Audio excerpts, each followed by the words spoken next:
आज की क्लास के अंदर सबसे पहले हम करने वाले हैं बच्चों लेटर। ठीक है, लेटर जो होता है उसके अंदर हमारे दो लेटर्स हैं, लेटर टू एडिटर और हमारा जो दूसरा लेटर है वो है जॉब लेटर। बच्चों ये दोनों के दोनों लेटर जो है ये चॉइस में आएंगे। ठीक है, और मैं आपको सजेस्ट करूंगा कि ये वाला लेटर करो। अगर आप में से कोई भी बच्चा मतलब वो अच्छे से प्रिपेयर नहीं कर सकता सारी चीजें, तो आई वुड सजेस्ट कि ये वाला लेटर जो है इसको अच्छे से प्रिपेयर कर लो अगर कोई एक करना चाहते हो तो। क्योंकि लेटर टू एडिटर में क्या होता है, इसके अंदर सेल्फ कंपोजिशन होता है बच्चों। सेल्फ कंपोजिशन का मतलब आपको खुद से कई सारी चीजें बना के लिखनी पड़ेंगी, प्रॉब्लम को डिस्क्राइब करना पड़ेगा। बट उसी जगह पे जॉब लेटर जो है ना वो पूरा का पूरा फॉर्मेट के ऊपर ही बेस्ड होता है। इसके अंदर सिर्फ फॉर्मेट आता है, इसके अलावा और कुछ नहीं। मतलब आप स्पेसिफिक सेट ऑफ लाइंस को लर्न कर सकते हो और उसके बेसिस पे पूरा का पूरा लेटर कर सकते हो। ठीक है, तो मैं पहले आप लोगों को अभी जॉब लेटर के बारे में बता रहा हूं, फिर उसके बाद हम लेटर टू एडिटर देखेंगे। तो जॉब लेटर देखो हम लिखते क्यों हैं।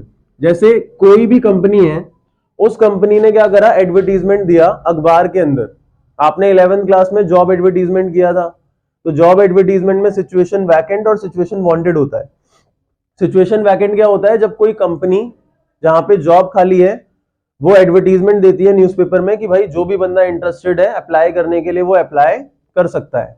अब आपने क्या करा, उस एडवर्टीजमेंट को पढ़ा and you want to apply for the same post, तो उसके लिए आप क्या करोगे, जॉब लेटर लिखोगे।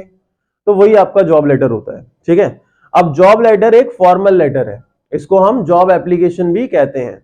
अब इसके दो पार्ट्स होते हैं। पहला पार्ट होता है एप्लीकेशन, जिसको लेटर भी कह सकते हो, और दूसरा पार्ट होता है बायोडेटा या रिज्यूमे या सीवी।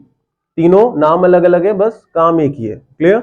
अब इसको जब हम करते हैं तो इसमें क्या चीजें इंपॉर्टेंट है, अगर हम फॉर्मेट की बात करते हैं, फॉर्मेट को देखते हैं। सबसे पहली चीज आती है सेंडर्स एड्रेस, मतलब जो बंदा लेटर को लिख रहा है उसका एड्रेस आएगा। इसके अंदर हम एग्जामिनेशन हॉल भी लिख सकते हैं अगर हमारे को एड्रेस गिवन नहीं है तो। ठीक है, अगर गिवन नहीं है चाहो तो आप अपने घर का एड्रेस भी अज्यूम करके लिख सकते हो। फिर एक लाइन के स्पेस के बाद डेट आता है। अब डेट जब लिखोगे तो ध्यान रखना, कई सारे बच्चे क्या करते हैं, डेट इस तरीके से लिखते हैं जैसे 10/2/2024, तो ये गलत तरीका होता है। डेट आपको इस तरीके से नहीं लिखनी है, आपको लिखना है 10 फैब फिर कॉमा डाल के 2024 ऐसे। फिर इसके बाद रिसीवर्स एड्रेस आता है। अब रिसीवर्स एड्रेस में हम क्या करते हैं, रिसीवर्स एड्रेस में उस कंपनी का एड्रेस लिखते हैं जहां पे हम जॉब के लिए अप्लाई कर रहे हैं।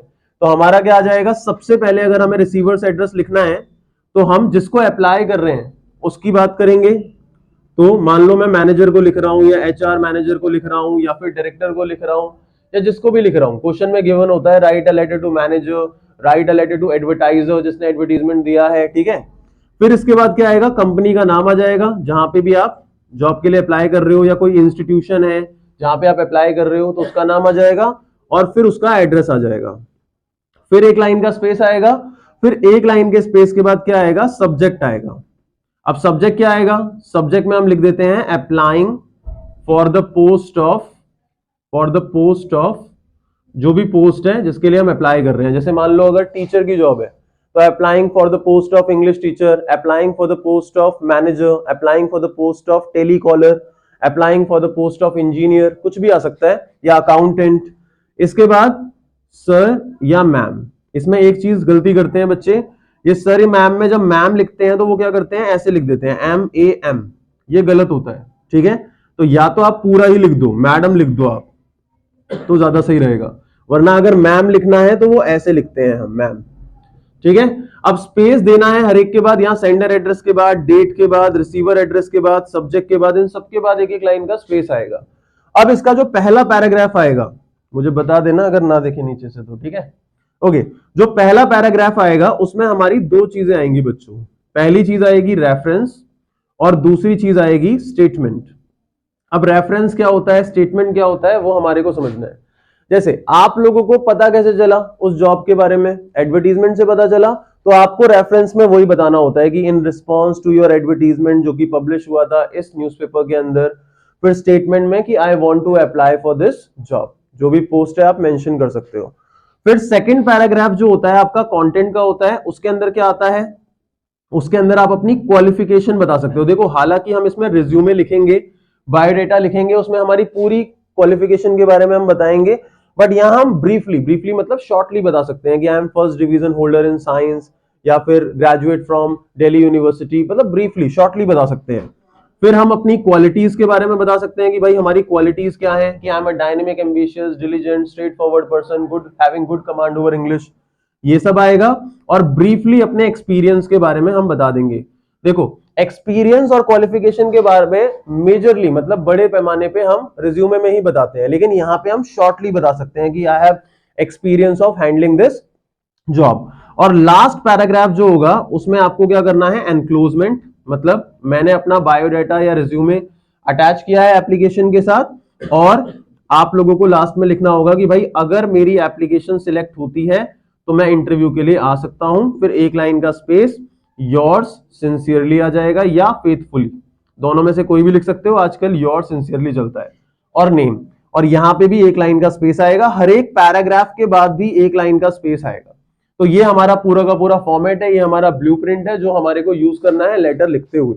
अब मैं एक बार अच्छे से ब्रीफ कर देता हूं, इसका पूरा का पूरा एक्सपेंडेड फॉर्मेट जो है वो मैं ग्रुप में सेंड कर दूंगा, वहां से नोट करना है, क्योंकि मैं यहां नोट करवाऊंगा तो काफी टाइम वेस्ट हो जाएगा। ठीक है, यहां एग्जामिनेशन हॉल या फिर जो क्वेश्चन में एड्रेस गिवन होगा, ठीक है, डेट जिस दिन आप लिख रहे हो, मैनेजर या कई बार किसको अप्लाई करने के लिए आता है, दी एडवर्टाइजर, ठीक है, तो the advertiser, the manager, the director, the HR manager, जो भी है। फिर कंपनी का नाम, मान लो आप अप्लाई कर रहे हो गुडविल एजुकेशन में ही, and that is for the post of receptionist, ठीक है, तो आपने यहाँ गुडविल एजुकेशन लिख दिया, फिर वहां पे उसका एड्रेस लिख दिया, वेस्ट सागरपुर, न्यू दिल्ली।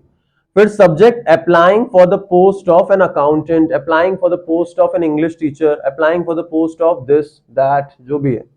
फिर सर या मैडम, अब ये पहला जो पैराग्राफ है एक लाइन के स्पेस के बाद आता है, ठीक है, इसमें स्टार्टिंग लाइन क्या आएगी, स्टार्टिंग लाइन हमारी आएगी in response to your advertisement, मतलब जो आपने एडवर्टीजमेंट दिया था अखबार के उसमें, उसके रिस्पॉन्स में, in response to your advertisement published in the classified columns. Classified columns कौन से होते हैं, न्यूज़पेपर के जो एडवर्टीजमेंट के कॉलम्स होते हैं उनको क्लासिफाइड कहते हैं। तो अगर मान लो कंपनी ने ऐड दिया भी होगा तो वो न्यूज़पेपर के क्लासिफाइड कॉलम्स में दिया होगा, तो हम वही लिखेंगे कि in response to your advertisement published in the classified columns of, फिर इन्वर्टेड कॉमा में न्यूज़पेपर का नाम, full stop, I want to apply for the above mentioned post। above mentioned post मतलब जो ऊपर मैंने मेंशन करी है उस पोस्ट के लिए मैं अप्लाई करना चाहता हूं।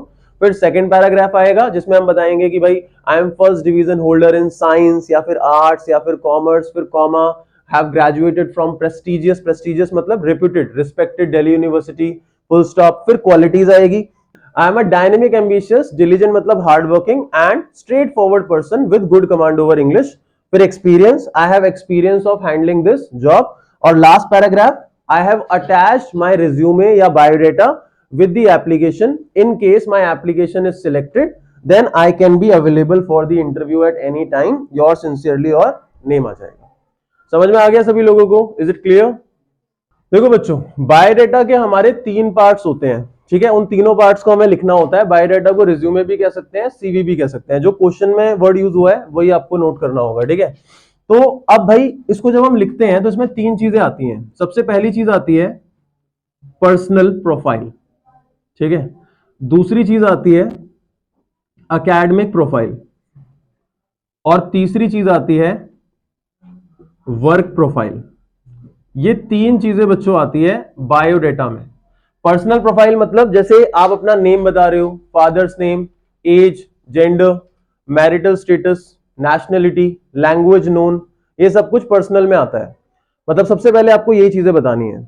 फिर दूसरी चीज आती है एकेडमिक प्रोफाइल, मतलब जिसमें आप अपने स्कूलिंग के बारे में, अपने कॉलेज के बारे में, अपनी जो स्किल्स हैं उनके बारे में सब बताते हो। और तीसरा होता है वर्क प्रोफाइल, जिसमें आप क्या बताते हो, अपना एक्सपीरियंस, मतलब आपने कहां कहां पे कितने कितने साल किस पोजीशन पे या किस पे स्किल पे काम किया है, कितने पैसे आपने छापे, ओके।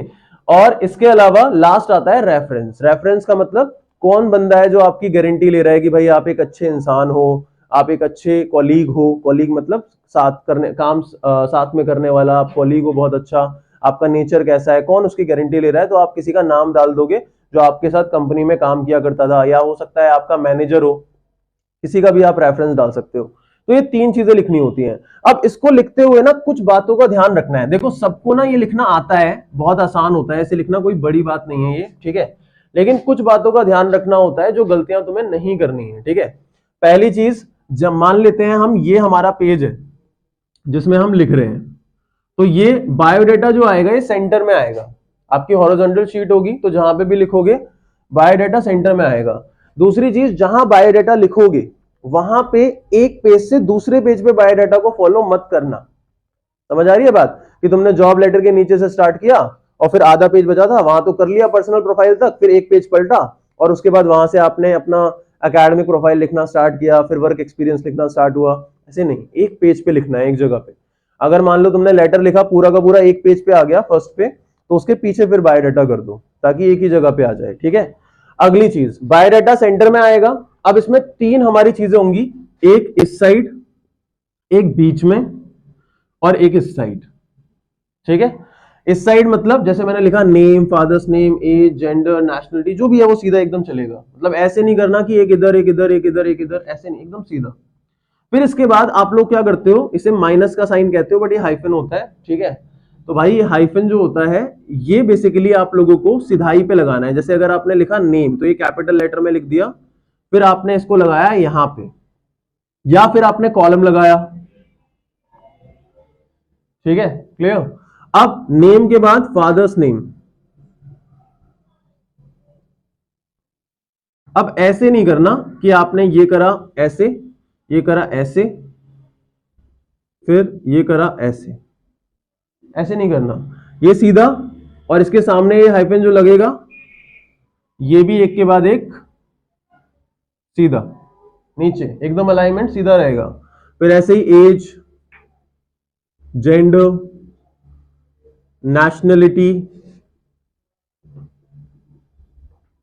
इसके अलावा और मैरिटल स्टेटस, और क्या आएगा पर्सनल प्रोफाइल में बताओ, लैंग्वेज, नोन, और क्या आ सकता है पर्सनल प्रोफाइल में बताओ, एनीथिंग एल्स, हॉबीज, ये सब आ सकता है। ये एकदम सीधा चलेगा। आई एम नॉट श्योर मैं सीधा कर रहा हूं नहीं कर रहा, बट ये सीधा चलेगा। जब आप लिखोगे तो सही से करना है। इसके बाद क्या आएगा आपको पता है, एकेडमिक प्रोफाइल आएगा, तो एजुकेशन लिख सकते हो। अब एजुकेशन जब लिखोगे तो आपको एक बॉक्स बनाना होगा जो कि पेंसिल से बनेगा, ठीक है, जिसमें आप ये लिख सकते हो भाई आपका कोर्स, फिर आप लिख सकते हो आपका बोर्ड या फिर यूनिवर्सिटी, ठीक है, और फिर आप लिख सकते हो परसेंटेज, और फिर इसके बाद आप लिख सकते हो ईयर। जैसे आपने यहां लिखा 12th, फिर आपने यहां लिखा सीबीएसई, आपने यहां लिखा 95%, फिर आपने लिखा 2011। अच्छा यहां एज 18 साल मत लिख देना अपनी, ठीक है, ओके। अब एजुकेशन के बाद क्या आएगा आपका, वर्क एक्सपीरियंस। तो सेम वर्क एक्सपीरियंस में भी क्या बनेगा, एक ऐसे ही बॉक्स बनेगा।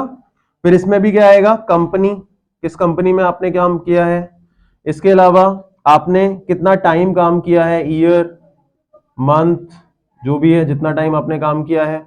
इसके अलावा आपकी पोजीशन, किस पोजीशन पे आपने काम किया है। अगर पे स्केल का भी बनाना हो तो वो बना सकते हो, ठीक है।